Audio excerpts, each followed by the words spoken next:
Good evening, everyone. We're just going to give it one more minute while people file in from the Zoom waiting room, and then we will get started. Thank you all for joining us.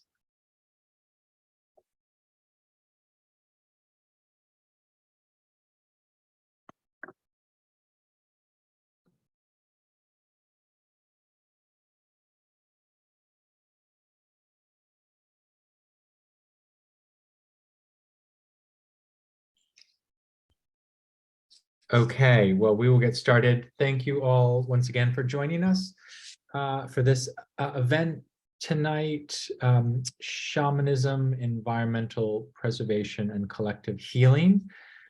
This is an event that straddles two separate series that we are running at IRCPL. One is called the Magic Series, and the other is called Religion and Climate.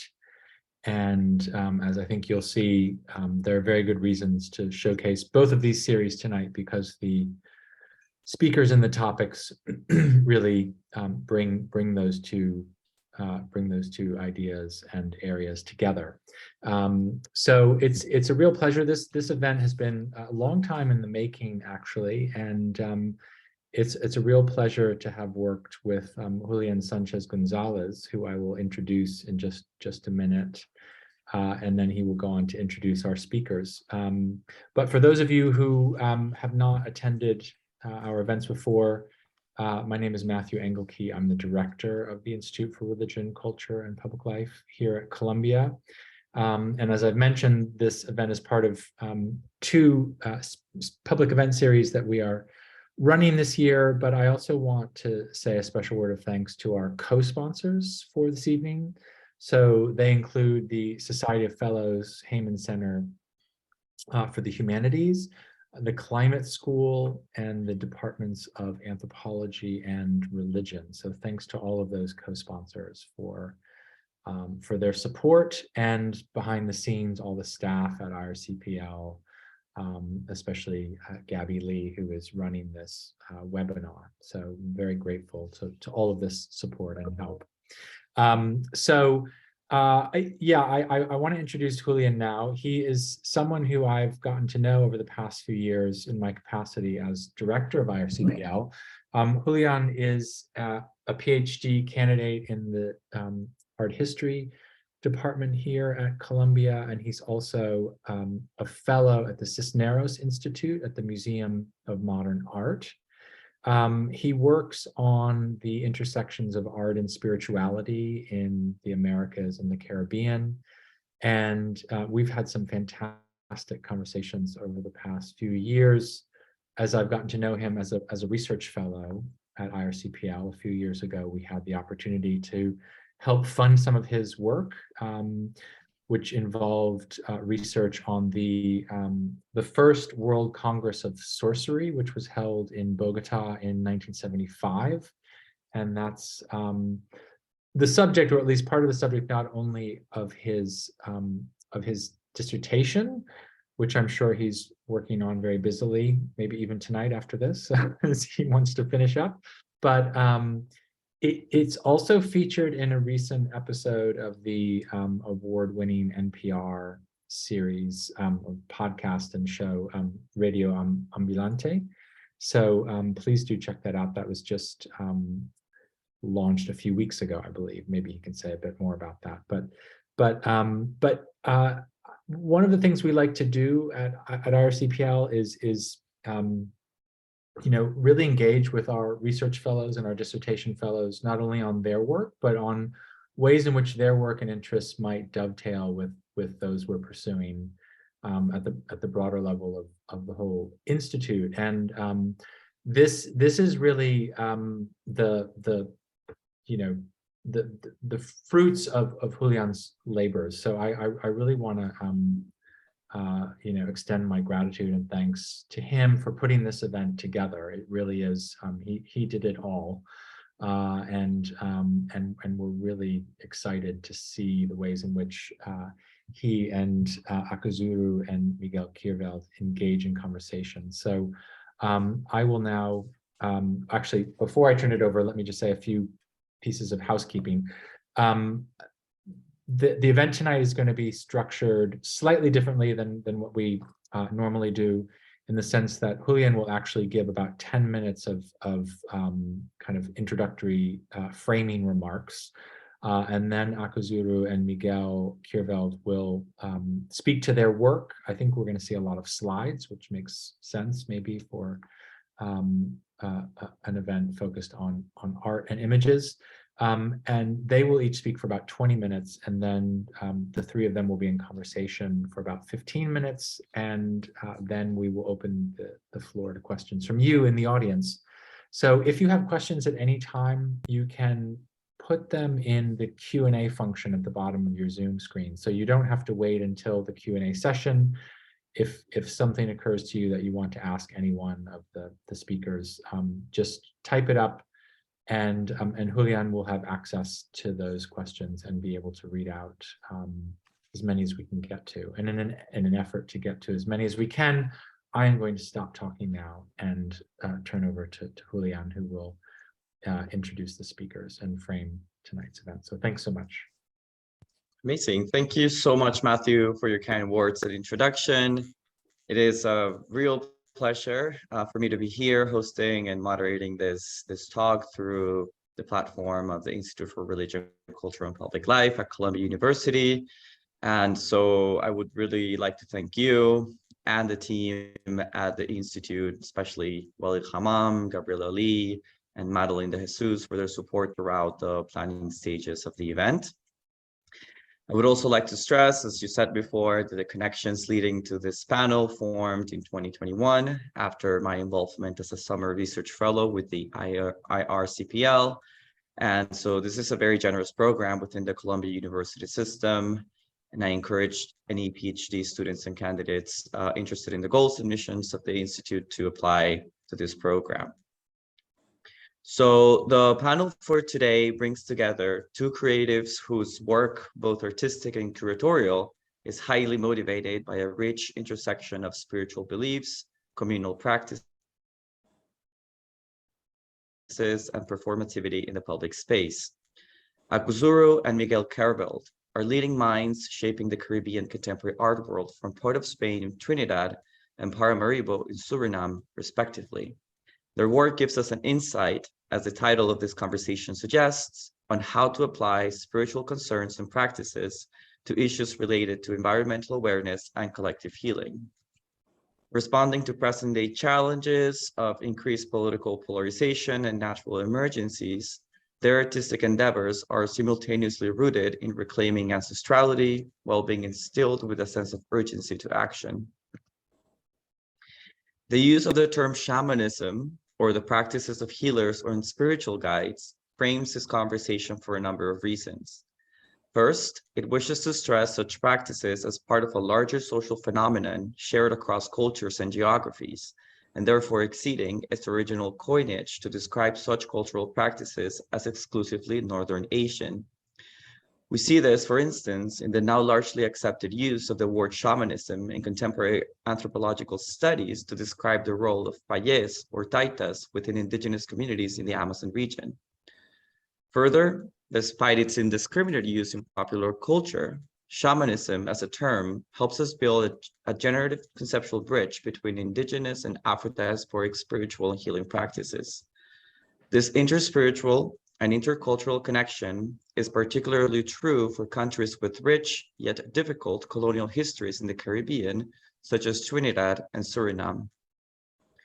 Denoting a decolonial gesture foregrounds a south-to-south connection, and we hope that the term shamanism will be understood within the context of this panel as a form of reappropriation and reactivation of non-Western modes of thought and action. I will now briefly introduce our speakers for the evening. Akuzuru is a pioneer of performance and interdisciplinary art in the Caribbean region. Maybe Akuzuru, you can turn your camera on so that people can see you as well. Thank you. Originally from Port of Spain, Akuzuru's work explores interactive and energetic experiences, delving into deep reflections of our ambivalent relationships with the natural world, with each other, and with ourselves. Akuzuru holds a BA in fashion from the UK and an MA in textiles from Nigeria.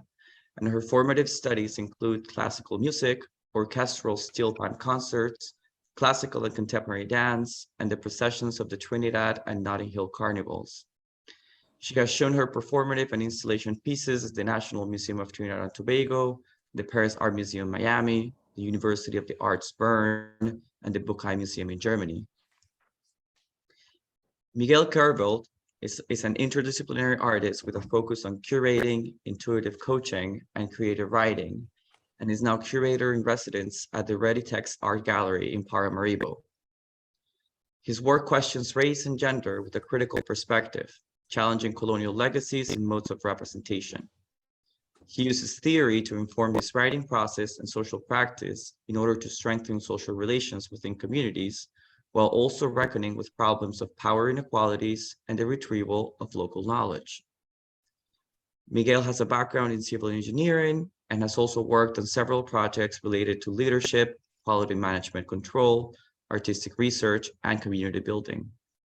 He has participated in various art projects and residencies in Brazil and Mexico, among other places. So without further ado, I would like to invite first Miguel and then Akusuru to share with us about their exciting life stories and practices. We will open the floor for a short discussion between the three of us after their presentations, which will be followed by questions from the audience. We highly encourage you to type in any questions you may have in the chat box, and we will do our best to answer all of them as the conversation unfolds. So thank you again so much for being here, and Miguel, the floor is yours. Thank you so much. Thank you, Julian. Thank you also, Matthew, Gabriela, and of course, thank you, Columbia University. While I'm waiting for the presentation to appear, I can start saying a little bit about myself. As Julian said, I'm Miguel. What's exciting is that I frame my experience in life through three personas. Basically, most people know me as Miguel Carvelt. But on the other hand, I have a performance persona, Tumpi Flow, that allows me to impact public space. And beside Tumpi Flow, I'm also known as Edgar, mainly my persona that started as a visual artist. Thank you once again, Julian. The title for my presentation is Magic in Communal Space, Frustration, and Fascination. I've chosen this title because I relate my practice, or aspects of my practice are related to a notion by the French philosopher Emmanuel Levinas, who reflected on encounters. And one of his ideas about encounters is when you encounter the other, magic happens. And that the other can be anything. It can be your neighbor. It can even be the car that you're driving in when you're going to work. As Julian has stated, my work is informed by community, it's complex, and it aims at healing. May we go to the other slide, please? That image demonstrates a little bit of my practice. In that image, you will see two visual artists that I have the privilege to work with in the last 14 months. Sri Erodi Kromo on the left and Koert Nahar, who with them I have been able to form a team of curators to implement an exciting project I will be discussing a little bit more about. It is important to say that my practice often focuses on long-term processes. For example, Sri and Koert are there installing the installation Indang and Ubatala, which basically is a way of revisiting an installation that I had made in an exhibition in 2021, where we reflected on the Last Supper. So when we reflected on the Last Supper back then, I revisited through this performative installation by asking Koert and Sri to make their own imagination of the Last Supper, and both uses to connect with non-Western cultures, elements in this culture, and revisit that installation. That's to give you an idea how my practice performs in long-term fashion. It is exciting when I speak about magic. I'm going to unfold what magic means in my practice. And the first way I want to do that is by sharing with you this amazing quote I heard from a Haitian artist that I met in Miami, Assar St. Val, who stated that magic is the ability to control or to manipulate the subconscious. I think when I look at my practice, this is an amazing way to frame magic as well. Julian, can you go move forward with another slide? Thank you. I want to stand still at my journey and my focus as a curator. My background, as I said, is self-taught and intuitive artist. I've been trained and worked as a civil engineer for a few years. Based on that work experience, I've enrolled into quality management, ISO quality management and safety. And then in the past 5-7 years, I've been performing intuitive coach, entangling it within my practice as a visual artist and as a curator. And I've been able to do some residencies in the region, specifically Brazil and Mexico. What is exciting to tell you guys is that my practice as an artist and as a curator, they are not separate. Both are entangled into each other. As a curator, I create art, and as an artist, I curate communities I am privileged to work with. It is important to state that for me, the role of curator and an artist is to have an impact, a positive impact in my my local community. That's why for me, it's exciting to challenge problems of power scale and representation of local knowledge. It is also important to tell you that even though the first images are meant to give you an idea of the visual language, I'm shortly going to be saying that this image is an exciting installation of 888 paintings that was made in a span of 2 years, and specifically revisited in a span of 1 month during the COVID through the community I've worked with, specifically artists, children, and counselors, where we kind of reflected for a month. You can refer to it as a way of meditating in search of healing in a time of crisis, and that produced this exciting installation that is entitled "A Never-Ending Story?" ? Can we move to the other slide, please? This is another fascinating installation, which I will say a little bit about. But before I go to that installation, I want to talk about the concept of alakondre fasi. I'm going to repeat it because it's a term that comes from Sranang, which is the local Surinamese Creole language that consists of 22 languages, including English, Spanish, but also African dialect. Alakondre is a concept that I've been able to reflect on with others. Specifically, it's a term that is difficult to translate one-on-one in another language. I personally look at alakondre fasi as a space that intersects the personal, the political, and the spiritual. I would say that you can think of it as the opposite of apartheid, or inclusion, diversity, or the performance of ambiguity or identification. It is Surinamese. That's why I also imagined what alakondre fasi would have been in a Caribbean context.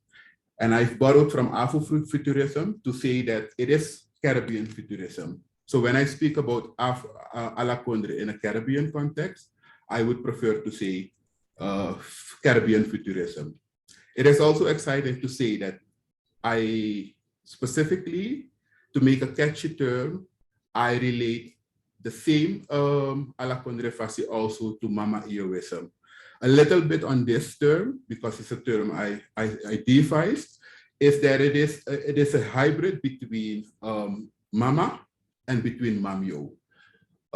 When I started to collaborate with Reditex Art Gallery, that I will unfold in a little bit, I noticed that beside my own practice, where quilting is an essential aspect, there are many other artists who are quilting basically in their art, in their process of creating.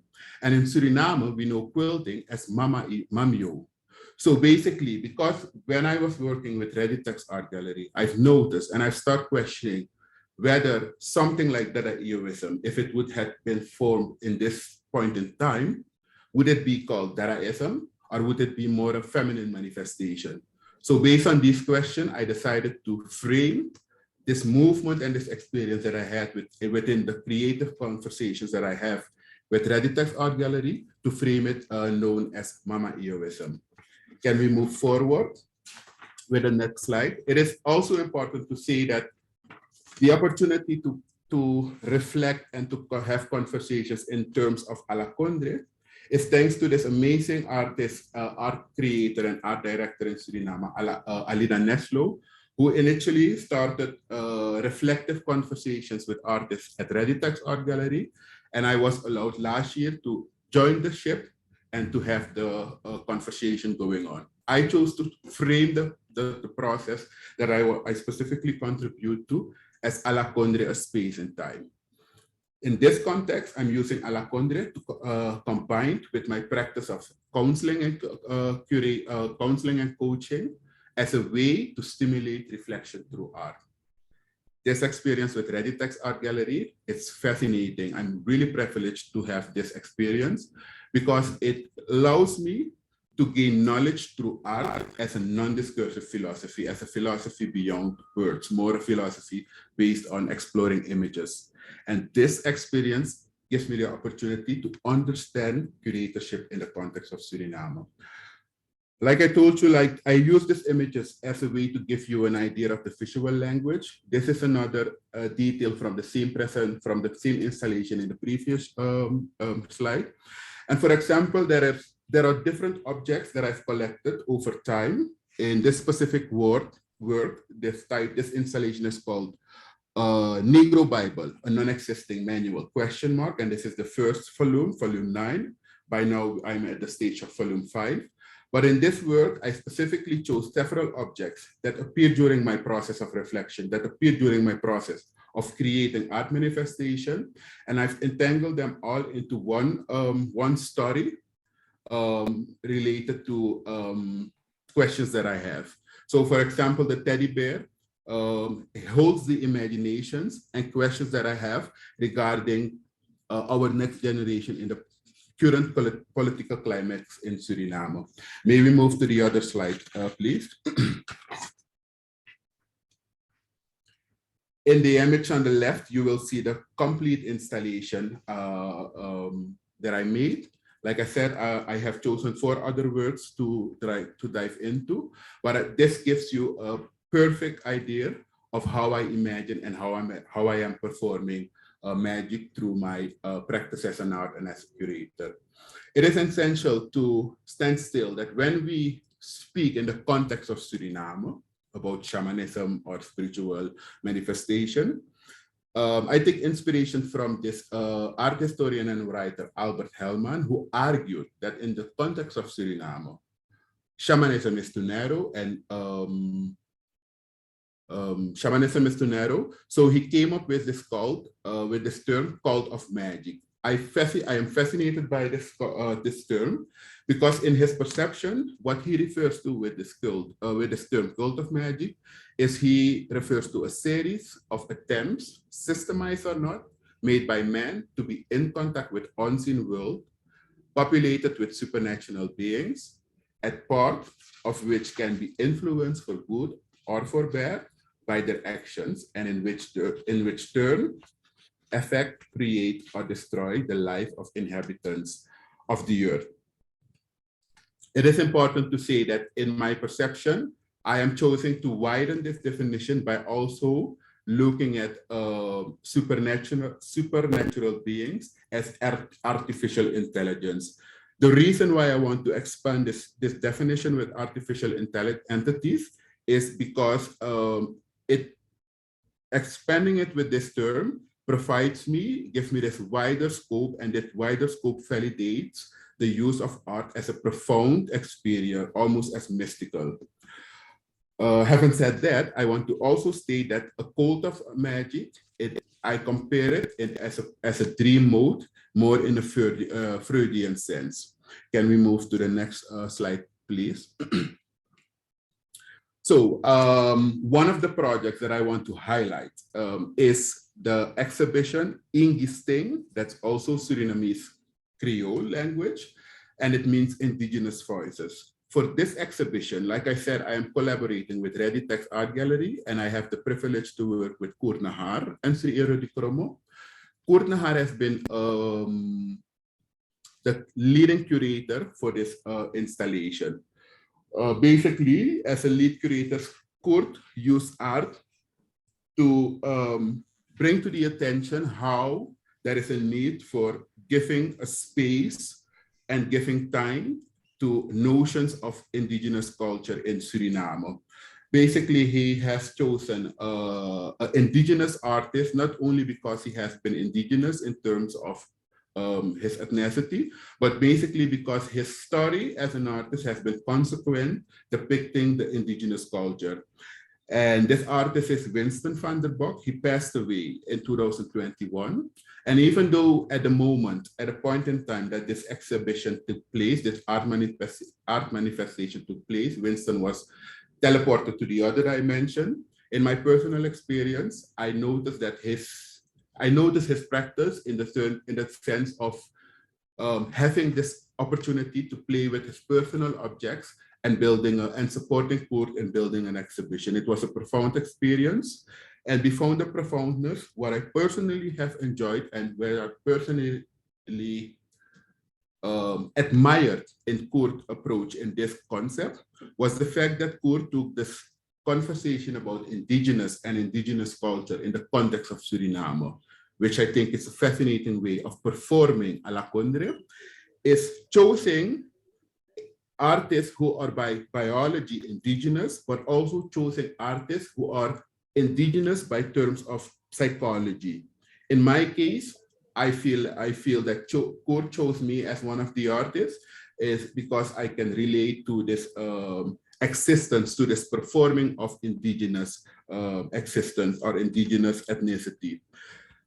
The third criteria that Koert handled in choosing either work of artists is the fact that even if an artist was neither by biology indigenous or even doesn't see him or herself performing indigena, Koert selected artworks of artists of all races who basically, through their work, give a voice to the indigenous culture. Can we move to the next slideshow, por favor? Thank you. You will notice that Koert Nahar appears a lot in my work as an artist and as a curator because we have been collaborating over time. For example, when I started at the beginning of the installation, when I talked about an exhibition that took place in 2022, Koert has been the curator of this installation. Koert has been a personal coach that have allowed me to grow as an intuitive and as an autodidact artist. I want to stand still at this project that takes place currently is to be seen in the space in the gallery of Ready Text Art Gallery. That is the installation 1982 Pachong Kukun, which is one of the many installed works in the installation, in the manifestation. This is not this revolution is not a cup of a tea party. The curator of that art manifestation is Koert Nahar, and what excites me is that this installation or this exhibition comes as we are celebrating, to put it like that, to frame it as a celebration, 40 years of the December murders, what is known as the December murder in Suriname. And that's a time, that's a period where 16 military people in Suriname had power in the country in terms of, as a consequence of a coup. And on the night of December 7, December 8, 15 intellectuals have been murdered. And it has been impacted the community, not only the regular citizen, but also artists. And as a consequence of conversations with artists and noticing that there is this traumatic aura within the perception, within the communal awareness or subconscious. So that has been a trigger for Kurt and I to continue that reflection, to continue that conversation through art. So we have chosen to use specific objects and bring them together and make this art installation. For example, I performed with an artwork by Kurt Nahar called Silence, I Kill You, made in 2015. I documented the performance. I titled that the performance Silence, I Kill You Too. It's a performance that I just did last month. And that performance has been the spark to create this installation on which we add objects such as concrete bricks, we add bluing, we add somewhere in the middle, you will see a bee nest, and there is a mosquito nest, there is a bird cage. So there are all these objects that have specific meaning. We can, in the after talk, we can unfold more of the meaning of these words. But this is to give you a context, an idea in how we attempt to use art as a way of collective healing. Can we move to the other slide, please? This is another exciting installation, also made in collaboration with Coco Druivenvoorde. And this installation is a conversation that my performance persona Flow started with the work of Coco Druivenvoorde, where Coco Druivenvoorde produced paper in an ecological way, process of making. My performance persona was fascinated to dialogue with it as a way of having a conversation with nature and as a way to give nature a voice through the use of visual arts. I can say a lot about this work, but I want to stand still at the notion that for me, this is a way of performing an earth-related philosophy. I refer to it as a terrasophy. And that word terrasophy is not introduced by me, it's introduced by a Dutch philosopher called Henk Manskott, who wrote an exciting book framed under the title Blijf de aarde toast. Stay true to the art, to the earth, a frame in one of Nietzsche's amazing works. So this is my way of trying to understand how to find a way to perform not just art, but to as a species to perform agency in relation to the earth as a living being. Maybe go to the other slide, please. And then I have the fourth example of where I use healing, magic, and shamanism in terms of my practice as an artist. So in front of us, we see Butterfly Currency. That's an installation made in 2022. However, before 2022, this installation have been, let me say it like that. I have been collecting material to come to this installation. What I basically did is I've provided a lot of workshops for teenagers, for children. And when I would provide workshops for these children, I would collect everything that came as an output, not necessarily as the result, but as the waste. I would collect the waste as a way to find ways to perform sustainability, and in a way to use this performative to criticize our current economic model. And what I did is I used all these materials, drawings, whatever, also sometimes my desk paper in residencies, and I would use it as a way to doodle by paper cutting and by allowing that vehicle to recontribute, to re-reflect on conversations I had with other artists and stuff like that. So basically the installation it consists of 440 of these collages, which I made instead of 22, just like the paintings at the beginning of this presentation. And I refer to this process as Co22 because it relates to my questions, to me wanting to dialogue with the great arcana. That is the 22 first cards in the tarot deck. but also because my grandmother used to be numerology 22, and every time when I'm processing in 22, it's a way for me to reconnect with my grandmother, who's always been of importance in my person as a child, and also in my belief that I will be an artist. Can we go to the next slide? That's the final slide. Of course, I will end up by also looking at magic from a more engineering point of view. Coming back to my engineering background, I would say that magic is also the manifestation of the manifestation as the product of the time and the space you're willing to invest. What I mean by that, take for example the process Coop 22, where I'm specifically framing a certain amount of time in a certain amount of space in terms of reflecting, in terms of thinking, and I'm framing my questions, my needs, my feelings, and then based on this way of calculating time and space, it can manifest as magic. For example, the butterfly currency as an installation. Thank you, guys. Thank you, Columbia University. I would encourage you who wants to know more about the works that have been shown or other artists to visit the website of Reditex Art Gallery for more information. Thank you so much, Miguel, for that wonderful presentation. I have many questions for you once we start our discussion. But for now, I would love to welcome Akuzuru to give her presentation. Welcome. Thank you.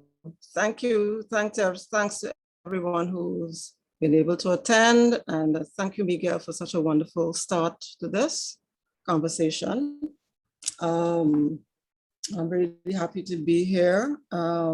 Within the framework of the topic, I have decided to title my work, this presentation, Symbiosis of a New Celestial Space of No Time. And the way that I would present this text, especially written for this, is that the images that I am sharing would just flow, thanks to Julian, as I speak these words. Okay, so there'll be a flow of imagery that will reflect spatially what it is I'm speaking about right now. So symbiosis of a new celestial space of no time. Looking at shamanism in the flurry of nomenclatures of which I have endured many. These include goddess, priestess, juju doctor, witch, obia woman, dodo, which means spirit in the Hausa language, and finally, but not least, shaman. I embrace them all, as shamanist in me exudes that oral beingness for which I have been charged. She is a transdisciplinary artist. Transdisciplinary practice as a shamanist statistician is a total art embodiment. Total art is total unity within one's inner self, in total unification and alignment with the cosmos and the universe. This as a practice is essentially the transdisciplinary approach, the process of artistic production in the celestial. It is beyond all disciplines and a beacon of power, the key emergent. Henceforth, a new vibratory tone of alignment is launched. Shamanism, as perceived in my work, is essentially beyond words, beyond language, mind, and thoughts. We are already in magic, a complete silence through which multidimensions present themselves. Shamanism is a response to the extreme pervasive imbalance within humanity, and by extension, the environment. The shaman is the first environmentalist. The shaman as mystic, healer, shapeshifter, alchemist, poet, and artist is charged therefore to enhance and constantly maintain and the preservation of the environment through various energetic formations, encountering these imbalances, especially in humankind, so that buoyancy is achieved and collective healing realized. The purity of existence is acknowledged and maintained. Connection with time is thus dissolved. This is Zen. Art as mystical radicality is breath, a revolution that connects and reverberates innately a new consciousness in this vast existence. The shaman projects through the all-seeing eye that can see through many dimensions and universes, communicating with insects, trees, leaves, flowers, animals, water, and air. The shaman engages the primordial. Deeply psychic, venerated healers have a vast knowledge of the healing arts through plant life, minerals, and the cosmic energetic forces that pervade the air we breathe. The forests, the rivers, the oceans, and the deserts are the vibrational foundations from which these marvelous vortexes within cycles of existences are consulted. Metaphysical life is a knowing that sculpts the world of the shaman, who from a neutral disposition is able to transmit a wide-ranging integrational service to humanity. It is here that balance is arrived. The shaman as environmentalist is reflected in the tenets of my approach to creative practice as an environmental transdisciplinary artist. My body manifested in performative, sculptural installations, soundscapes, film, and architectonic forms have explored these interstitial spaces of the microscopic and macroscopic worlds, connected with the magnificent arboreal forests in various environments and other places and species of power, embracing animals and raw nature into my personal universe. Shamanic aesthetic practice is characteristic of how I've lived, and solitude or a solitary necessity builds my relationship with space and existence itself. I have had certain rare mystical experiences, which I treasure as this amplifies my wonderment of the space we live in. My soundscape utterances are essentially primal, as raw as the primordial vibrations of the earth itself.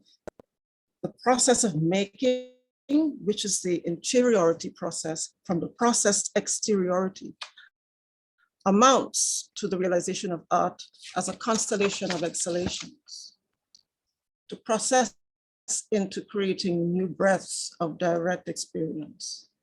Art should be as effortless as breath, as exploration of the artist, is the purity of existence. This is the essence of shamanism. Within the construct of experiences, the Trinidad Carnival as a superstructural form encapsulates the expansion of sound, processional art, multi-locational simultaneous presentations, filmic forms, flow of infinity in poetry, metaphysics, and ritual, where the carnival in its many elements is a ritual. This observation of the carnival as an environmental performative art necessitated in my process that art as imagination and experience cannot be contained in a building. Thus, I began engaging both indoors and outdoors, deliberately connecting the two energies as a continuous spatial flow. As of space, light, sound, movement, ether, and gesture became the main transformative forces that defined my works, that I must engage the primal natural world as a primordial entity that predates history itself. I mean, why limit oneself to a 200-year art history when there is another 3,000 to 300 million years of Earth's existence, which thankfully is still here with us in the midst of its global surging changes. My metaphysical investigations of existence in the universe became integral in my meditations on self-awareness and beingness. One needed to physically and fully expand the possibilities of what is. And for me, Earth and the cosmos provided that space. Metaphysics in the embodiment of space as an extension of self via interstitial and macro spaces. Engage in the interstitial, the interstellar, and the intergalactic as expansive spatial possibilities. Trees and their significance in my work throughout the years have become essential, visceral pillars of communicative power. In all, this is where my spatial works and immersive experiential art productions were constructed as essential atmospheric poetry in multi-environmental happenings. My actionisms, so coined as a personal expansion of my name, necessitating an activation of certain vibrations, were imbued into my poetic renderings in my written and physical sequences through a series of acts. This, in essence, has evolved into my transdisciplinary practice. Environmental preservation. This planet Earth, as we call this magnificent, pulsating spiritual being, is self-rejuvenating on each rotational vibration on its axis. We belong to this Earth, but the Earth does not belong to us. The artist, as intermediary, is charged to keep this balance of cosmic events in perpetuity towards a higher superconsciousness. The interstitial realities are the rhythmic spaces in betweens, between atoms, between cells, between leaves, between sands, between vortexes, between planets, between universes. Sound as art and beyond is monumental. It is silence itself. Silence, a transcendental state of deep communion with the universe.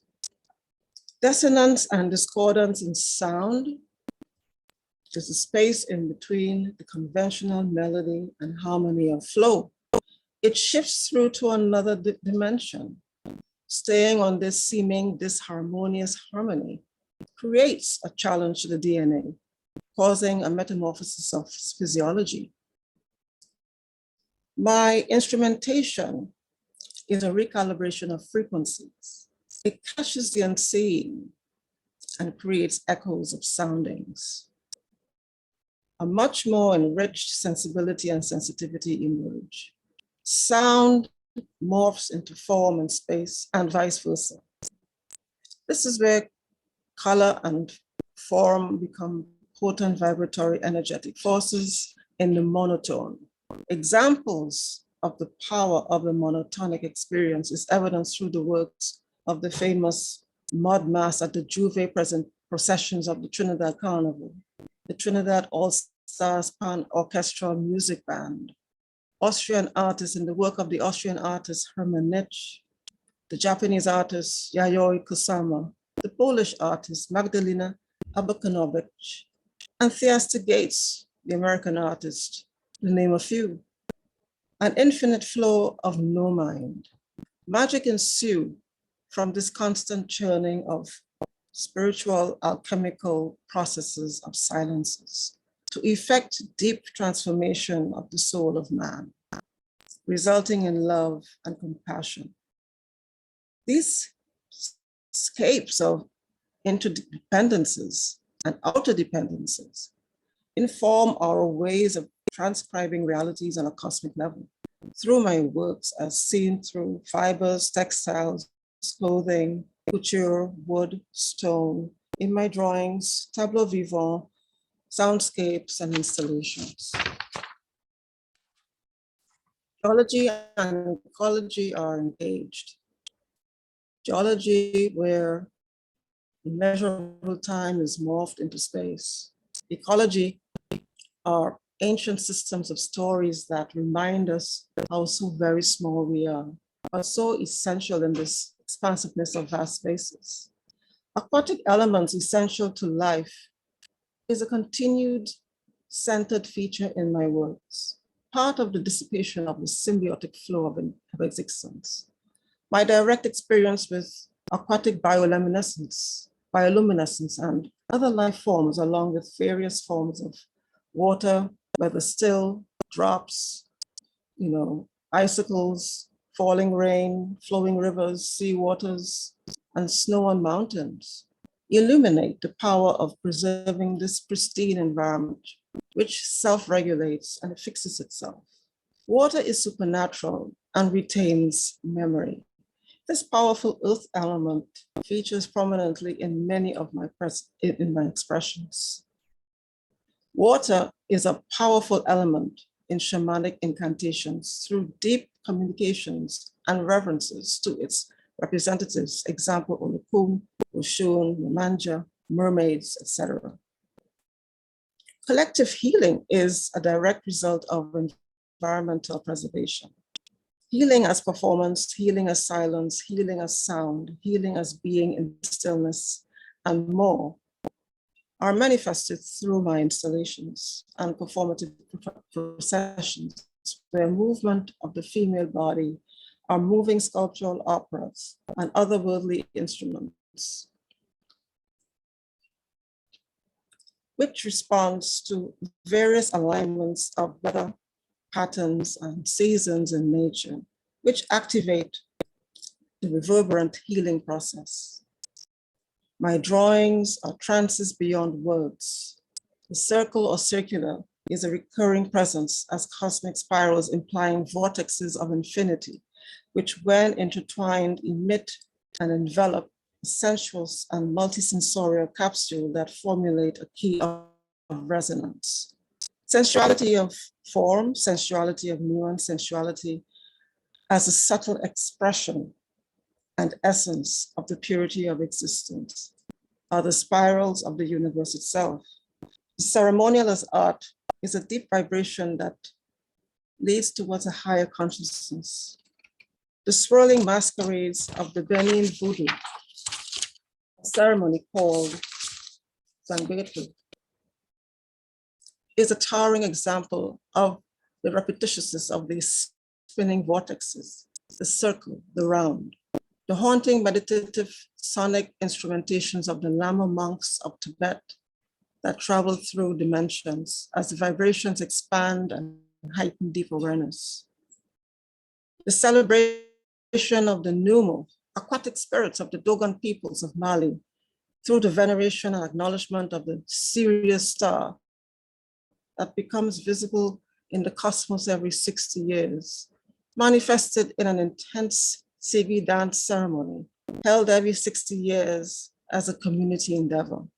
This is also a powerful testament to maintaining balance through community healing, where sound and performance activate the higher conscious state of beingness. These great ancient celestial ceremonies are deeply spiritual and artistic environmental enactments inflected into the ceremony that is the Trinidad Carnival, as explained earlier.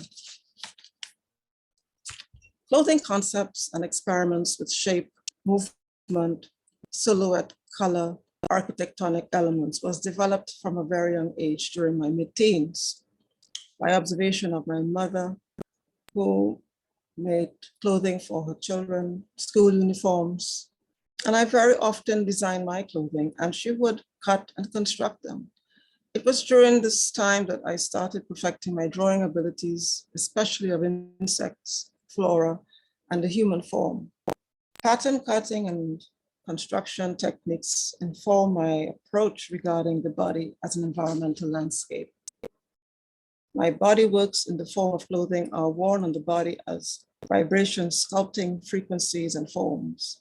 These are spatial interludes that represent the keys to unlock the supernatural energies blocked within, to reconnect to the interplanetary constellations and the omnipotent cosmos of the universe as the sacred glue of magic. This is about being in tune with the everywhere of nowhere, somewhere. As an integral aspect of my bodywork's environments, the Maguayapas come into play. The Maguayapa was personally forged from the artist's original birth nation, Trinidad, and the world space as an integral part of the context. And these situations are Ma, which is mother, Mas, creation of masquerade, Guaya Guayari, which is the East Coast location in Trinidad of indigenous origin, and Gaya, which is gathering. The Maguayapas as monuments are intuitive performative sculptures, sensorial pieces that are often part of an ongoing epic and or series of works. They may appear as apparitions, architectonics, arboreal, acidic, sweet, terrifying, grotesque, nasty, beautiful, intimidating, visceral, primal, dangerous. Collective healing is thus channeled through convergence of these platforms. Thank you very much. And, we talk a little bit about the works during the discussion. Thank you so much, Julian. Absolutely. Thank you, Akuzuru. This was a really rich presentation. And thank you so much. I sincerely hope that we will have a lot of questions from the audience. So please feel free to type in your comments or any ideas that come to mind as we listened to both Miguel's and Akuzuru's presentations. So while people start thinking about their thoughts and ideas and questions, I would really love to start off the conversation by asking you both about the role of materiality in the kind of shamanistic / artistic or curatorial work that you do. Akuzuru, you had a really interesting experience growing up by both studying fashion and textiles in two very different places, yet places that are interconnected by history of various sorts.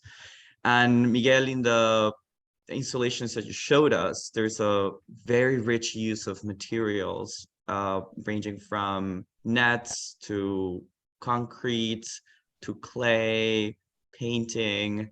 And so I'm really curious to know more about the process that goes into the choosing of this materiality, as well as the background activation that exists in the use of this materiality as a form or as a vessel for a spiritual practice.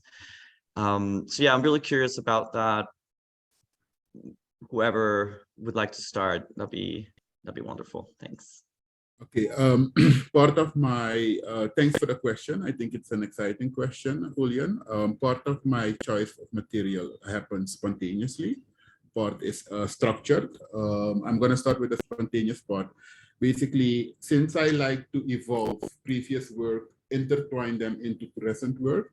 In a specific work, for example, you talked about the one about the December murder. I had been working in a process previously to that with school children, where they had been reflecting on cube as a way of processing the self, as a way of reflecting and being in conversation with the self. So the outcome of that and the parts of that process that has been as waste were exciting to kind of build forward on them. And I use them specifically as a metaphor because of the heaviness of the concrete.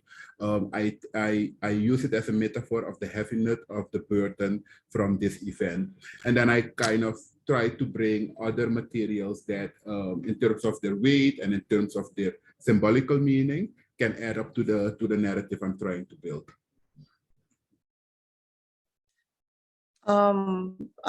I have been using material in my work, specifically a lot of fabrics, textiles. I've used wood and other materials, but the main material had tended to be fabric. And fabric on its own is already quite sophisticated, no matter what type of fabric it is. The woven fabric or the felted fabric is already a sophisticated art piece as it is. And I'm fascinated by fabric because I see it as a reflection of, it is like a super skin. It has been, fabrics have been woven as an extension of ourselves, of our humanity. It's a protective shield, has always been a protective shield, whether you're making it to put on your bodies or you're using it to make an architecture, to make tents, for instance, to make yurts. Yurts are made out of thick felt and other woven pieces. And so the architectonic and fabrics have always fascinated me. The fact that the very materiality of it it's very much like the skin, that the largest organ on our body, the skin itself. There's so many possibilities and potentialities in the spatial qualities of that type of material itself, in connecting with people, with human beings, with the ecology. There's so much that you can use with material to investigate and explore the realities around us, the cosmic realities around us within this earth, this natural situation. Right. There's what you're saying connects very beautifully with a question that I had specifically on whether for both of your works, is there a need for an audience, and whether the public, as in like the traditional kind of like interpolation that Western art has built between the idea of an object and a viewer, by force of necessity exists in your work, or whether that relationship takes a different shape in the installations and the performative practices that you do. That's an amazing question. I can be sure about it that I don't need an audience in a traditional sense, because, for example, most part of my installations or my performances takes on beyond the traditional notion of the audience.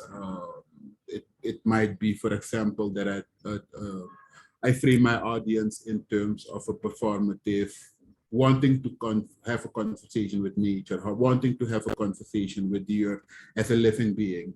So traditionally, in the traditional sense, my performances can take place beyond the notion of the traditional audience. Likewise, thank you, Miguel. Likewise, I find that, I go beyond the proscenium setting, the gallery setting, the museum setting. Having an audience is not, a lot of my works have reflected that there's no particular audience. The only audience are the trees, the animals, which for me is quite dynamic. That kind of communication, that raw communication with, something beyond, something that is not human. You know what I mean? Because even though you don't have an audience in terms of human beings, there is an audience. There might be an unseen audience. That unseen audience, that interdimensional beings that we don't see, that's also an audience. Like I said, the insects, the waters, the flowers, the rabbits and what have you, animals, horses, those are also your audience, even though you do not have a human audience. But the ultimate audience is space itself, as a kind of non-audience, but space itself. For instance, being on that mountain in Switzerland, that vast mountainscape, and it's just me and the mountain, and that was all that was necessary for that particular moment, as an example. Thank you, Judith, a very wonderful question. Yeah, of course, my pleasure. So in our previous conversations leading up to the preparation for this talk, we were addressing the notion of Afrofuturism. And I see here one question, Miguel, for you, that is concerned with the notion of artificial intelligence as it relates to your spiritual practice. And I think that connects also with the ideas that we were discussing around Afrofuturism, and whether you felt that your own practices could be inscribed within what is now being talked about more prominently in the arts as Afrofuturistic art. And I think this is really interesting to explore for various reasons. One is that, for instance, in Miguel, this installation you showed us that you collaborated with Kurt, you say to us that it was important for you two, to include voices of people who psychologically identified as indigenous, right? And so that begs the question of how your work relates with certain aspects of identity politics, and how you understand that conversation of identity politics and around Blackness and indigeneity coming from a place like Suriname, which I think is really, really relevant and important for us to talk about. And then Akuzuru, you were also mentioning this interstellar universal connection that your work allows you to do. And, I'm thinking about the work of scholars that I really admire, like Kara Keeling, for instance, who are really invested in trying to make a case for Afrofuturistic as something that is a form of like a technological device for spiritual practice, right? So yeah, it's a very open-ended question, but I just wanted to pick your brains as to what you think about that.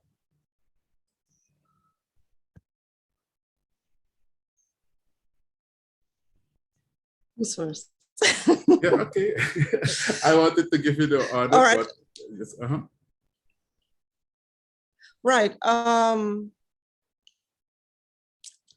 Afrofuturism. How should I frame this?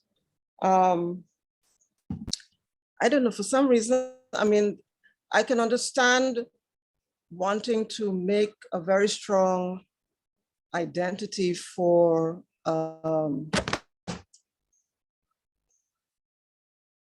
African spirituality that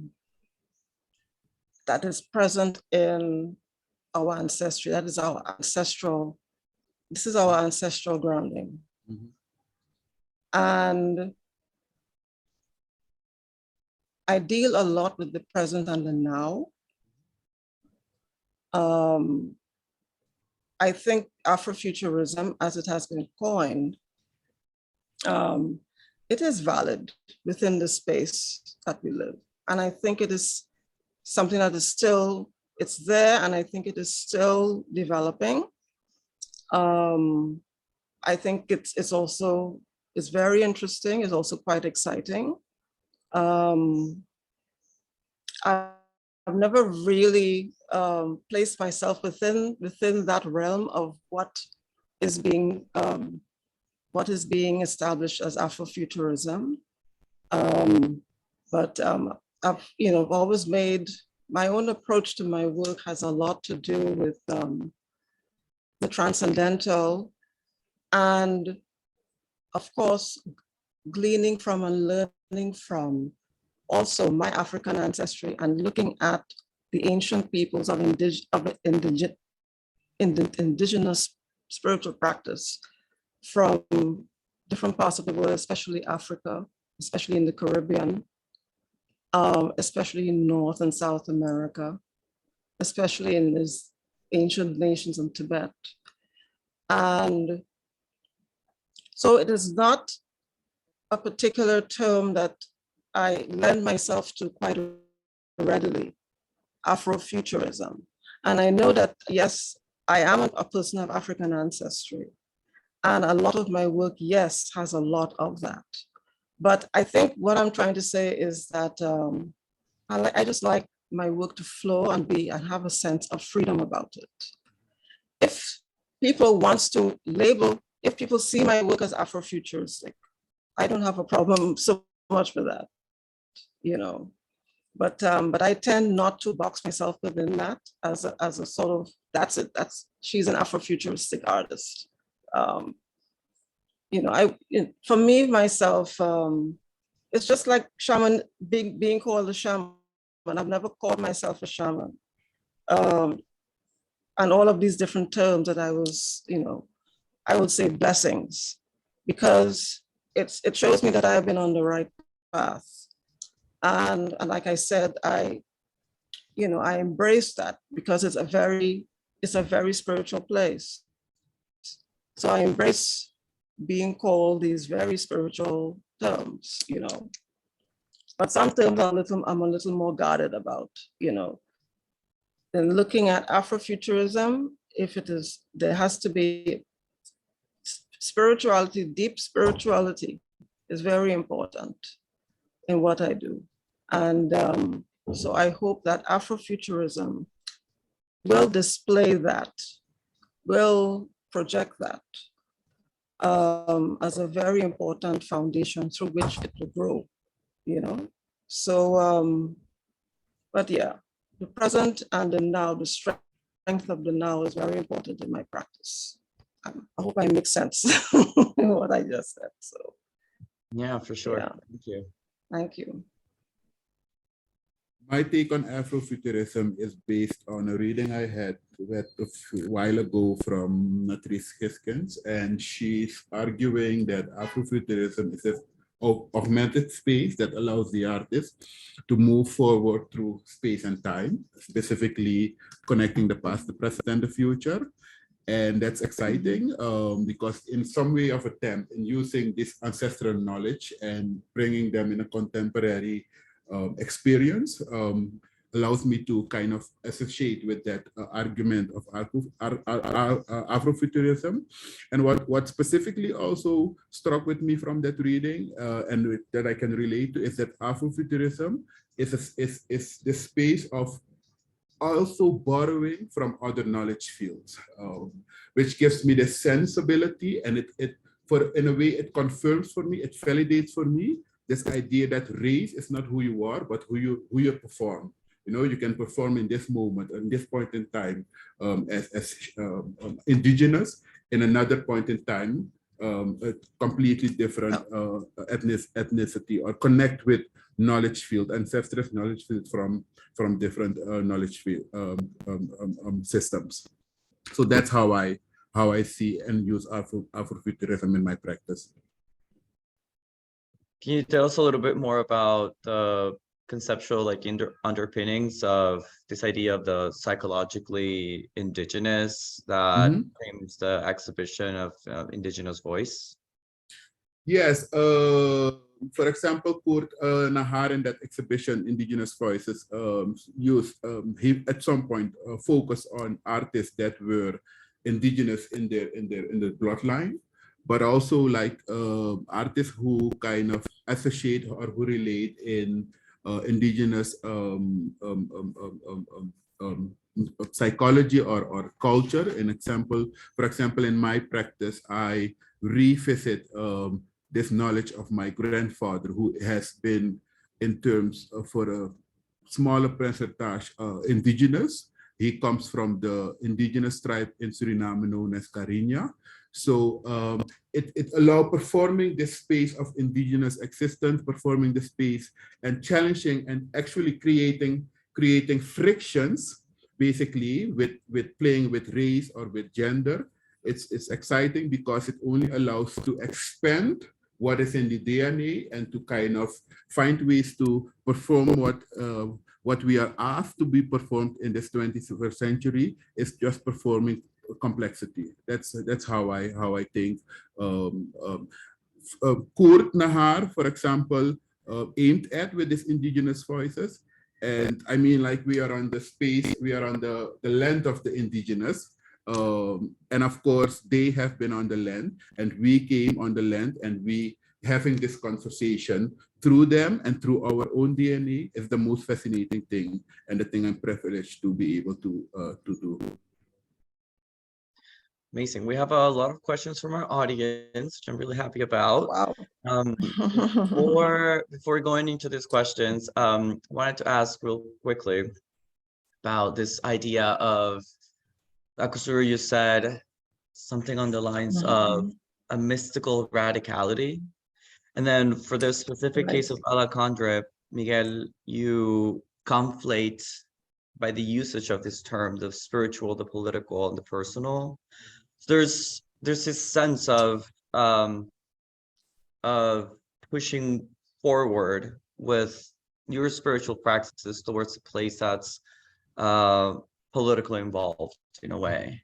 And so I also wanted to know more about this positions that you take with your own work in relation to the political politics. You know, what does that mean to you in your work? I mean, I'm not hinting at partisanship or, you know, political parties and so forth, but rather, what is that conception of the political that could be enabled by your explorations through the spiritual? Yeah.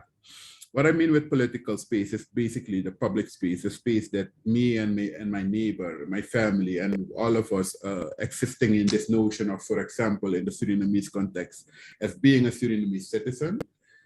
That's a space I refer to when I speak about political space. And what I find exciting is that there is this tension always between the individual and the public, you know, and within that tension, and what I aim at, and that's why communal space is always important in my practice, and it has always been, is within that tension. For example, I see the private or the personal as the self, and then the political or the public space as the other, and just encountering that dance is a vehicle for exploring the magical experience. That's how I relate to my practice in terms of combining the spiritual, the political, and the personal.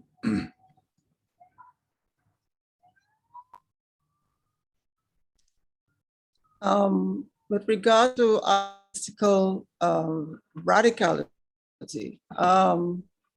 I think that, I mean, I quite like, I mean, yes, I wrote it, but I love that term, mystical radicality, because the mystical, especially in these times, it is something that quite happily to see that the art world has looked into. So there's something radical, because it's something that is reverberating now in the art world. So art reverberating as this new mystical radicality, I mean, I you know, is breath.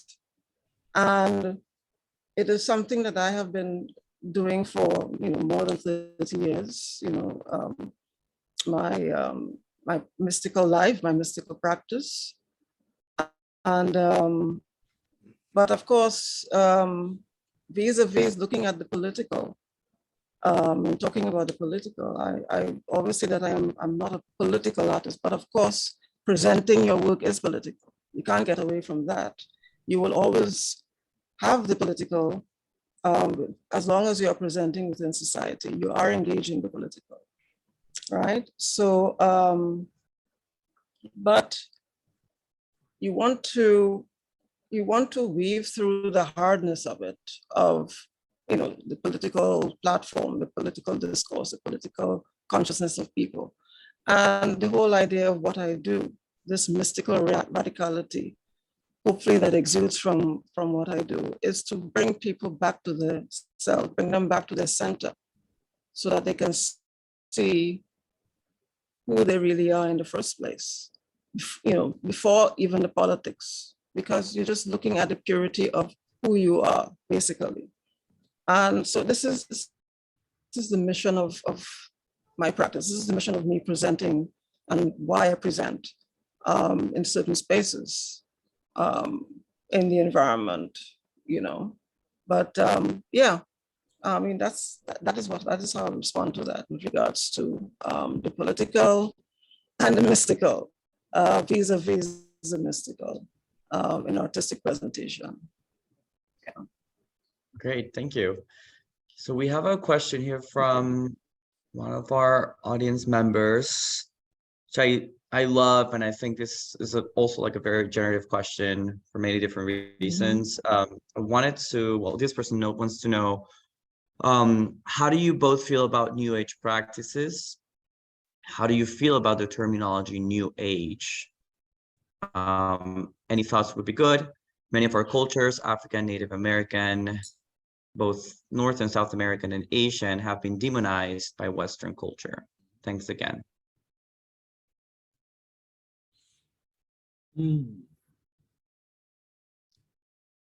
New Age practice. Well, I'll let Miguel answer to that first. Yes, I personally don't have any issue with the framing of whatever is happening in the here and now as New Age. But I don't specifically as person relate to it as New Age, because I think that what's here now has been here already, and it's a matter of an event that kind of occurs in space and time as a cycle. So I don't mind the term New Age, but you wouldn't see it in me framing my practice in that manner. So that's basically how I see it.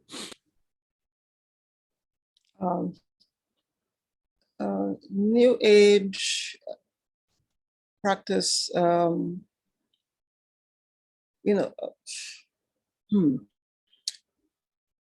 with regards to, I think it's the same person who was talking about the indigenous presence in the world as being demonized, that talked about the New Age practice. Is that the same person? Yeah, it's the same person. It's a question followed by Okay. comment. Yeah. Okay. All right. Well, it's not the New Age practice, I would like to think with regards to vis-a-vis the cultures of ancient indigenous peoples in the world. I think if they want to coin that New Age, I think probably more research needs to be done with regards to these very sacred ancient indigenous practices in different parts of the world. And why is the term New Age being termed New Age? What does that really mean? I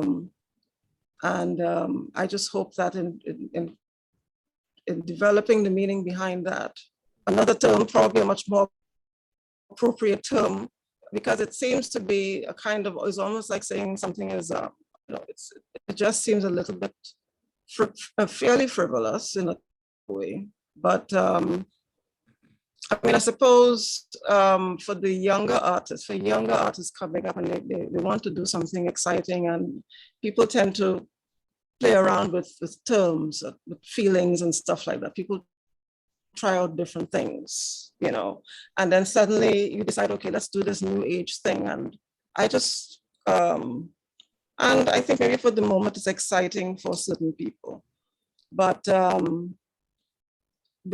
with regards to if you're using elements of indigenous practice within that New Age movement, one has to be very mindful of what it is you're doing and why you're doing that, because certain things should not be misused in making that this New Age approach with regards with it as a movement. That's my concern with that. Yeah, that's fair.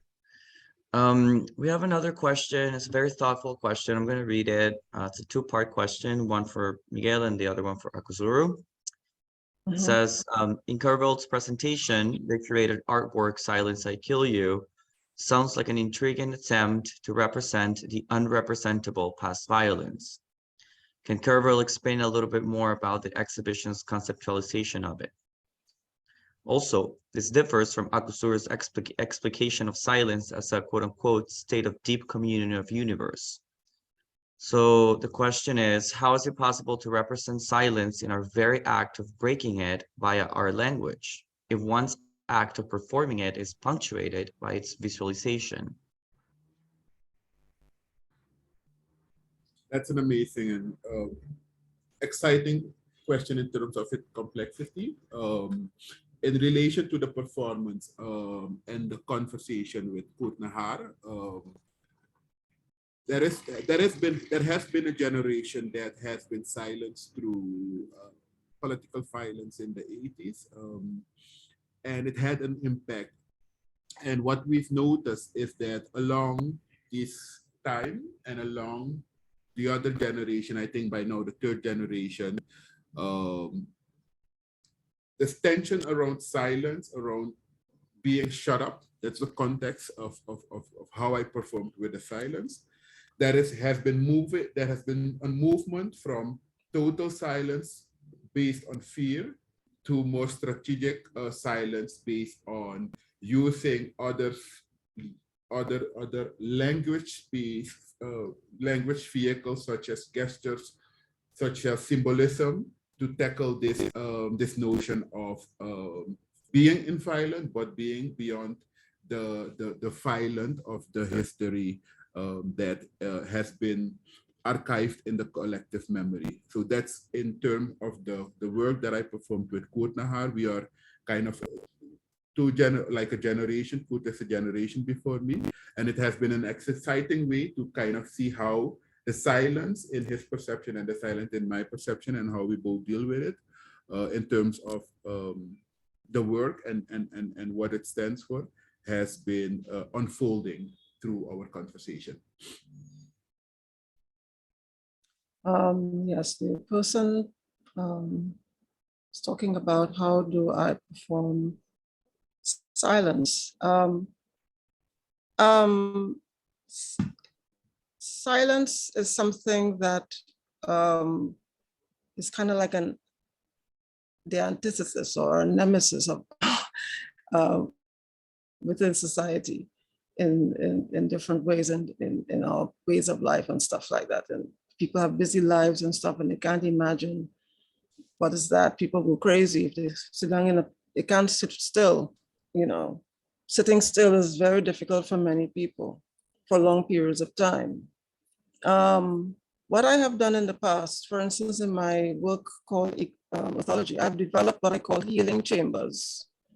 And for instance, in the work I did called Ethology India, I worked with 2 sex workers whom I sourced through an organization that protects them in India. And I invited them to participate in my performative work in the natural environment. And they work, and of course, yes, they're sex workers, so they will not have silence in their lives. It's something they wake up with. I think they live with trauma on a daily basis, I would like to think, because they use their bodies to think. Some may be able to manage it, some may not be able to manage it effectively. Some might bother them psychologically, haunt them, you know. So I've invited them particularly into my work because I want them to find the goddess within themselves, to recognize the goddess within them that they missed, you know. And so I invited them to be enveloped in a fabric form that I created in the Bangalore rural area, in a very beautiful, expansive environment. And also within a banyan tree. You all might have seen photographs of a huge tree that you'll see human forms are enveloped in a lot of fabric. That is actually a 400-year-old banyan tree that has a lot of spiritual significance for the community there. It's probably, I think it's the oldest banyan tree in India, more than 500 years old. And it's still growing, it's 1 acre large. Quite surreal to be inside of that tree. And so I wanted them to have that, to feel the surreal. And in that surreal, there is that silence that come about with regards to being still. You're actually still. And your body is your own. You are with yourself in your body, within this cloth, within nature.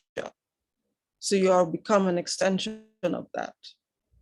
This is this for me is akin to having a kind of transcendental experience of sorts. For them, I hope, I mean, because they were quite overwhelmed from what they told me afterwards. They've never done anything like that before. So I wanted to involve, you know, certain people who have not had a really exceptional experience in their lives to participate in something like that. So that is that's one aspect of, you know, silence. And also people may come into to see my sculptural installations as well. I mean, I would like to think that in encountering these sculptural installations and my drawings, there is that silent within you that once again is recognized and acknowledged. And hopefully one engages silence in one's lives as you go along on a daily basis. So that's my take on that question, which is quite poignant. Thank you so much for that question. Great. Well, want to be mindful of time. Unfortunately, we've run out. It went by pretty quickly. So I'm very thankful for you both for your presentations, and I'll hand over the floor to Matthew now. Thanks. Well, just Thank you so much. yeah, thanks to all three of you. That was really engaging, and I'm sorry that we couldn't get to all the questions, but it's just a testament of the interest that was sparked. So thank you so much for joining us, Akazuru and Miguel and Julian for hosting and doing such a fantastic job as a moderator and drawing out questions. Those of you who are still with us, just to let you know, our next event at RCPL will be on December 1st, and it will be held at the Museum of the City of New York, actually. So you do have to be in person, but it's being held at the Museum of the City of New York, and in collaboration with a curator there on religion, race, and urban space in New York City. And then on December 7th, I believe, is an online event on the recent decision by the Supreme Court, the recent Dobbs decision on abortion, that a political theologian from Virginia Tech is going to be speaking about. That is both of those events are in different series that we run, not in the Magic series or in the Climate series, but dealing with issues of politics and race in the United States and indeed beyond. And you're all very much welcome to join us there, or to sign up for information on our events and opportunities, especially for those of you who might be Columbia students, on the IRCPL's website. So thanks to everyone for attending, and have a wonderful evening. Bye now. Thank you. Thank you so much. Thank you. Thank you.